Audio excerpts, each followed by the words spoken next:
Encore un drame. Mais si c'était pas un drame, pourquoi je vous en reparlerais? Franchement, il n'y a que de raison. Et là, nous allons aller dans nos belles provinces. Nous allons à Alès. Alès où, eh bien, au mois de décembre, on n'entend plus les cigales chanter et les ombres ne dansent plus dans les nuits ensoleillées. Non, non, non. On n'est pas du tout dans une rue sinueuse d'Alès un soir d'automne.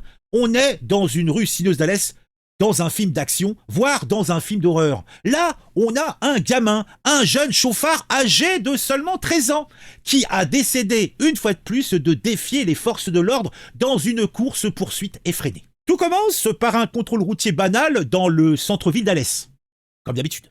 Les policiers sont intrigués par la conduite erratique d'un véhicule et l'apparence des plus juvéniles de son conducteur. Donc, ils décident de procéder à un contrôle. Mais l'adolescent, loin de se laisser impressionner, accélère et prend la fuite, multipliant dans les rues d'Alès les infractions au code de la route, comme si on pourrait croire qu'il jouait à un jeu vidéo grandeur nature.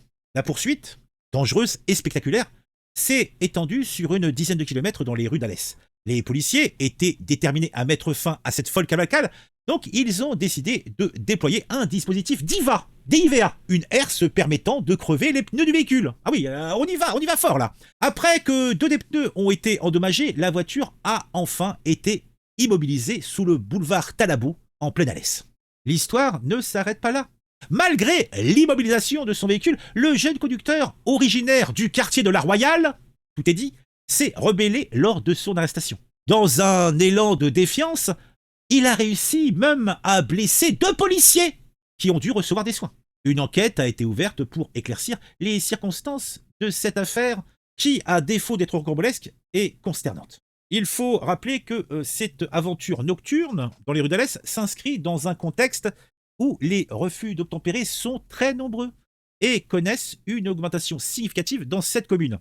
Selon Emmanuel Dumas, commissaire de police de la ville, ils ont grimpé de 29 l'an passé à 42 depuis cette année, soit une augmentation de 40%. Et réfléchissez quand même.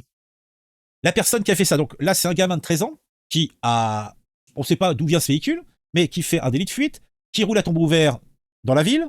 On est obligé de mettre en place un processus avec pose d'une herse pour crever les pneus. Et pour en plus rajouter du truc, le gamin, il blesse deux policiers lors de sa saisie. On est où là? On est où? Donc j'imagine pas, c'est quoi? Il a 13 ans, il fait 1m80, c'est un Golgoth quoi. Un j'aime, un commentaire, dites-moi ce que vous pensez de tout ça. On se retrouve très vite pour une nouvelle news sur un sujet qui m'a intéressé et qui, je l'espère, vous intéressera aussi.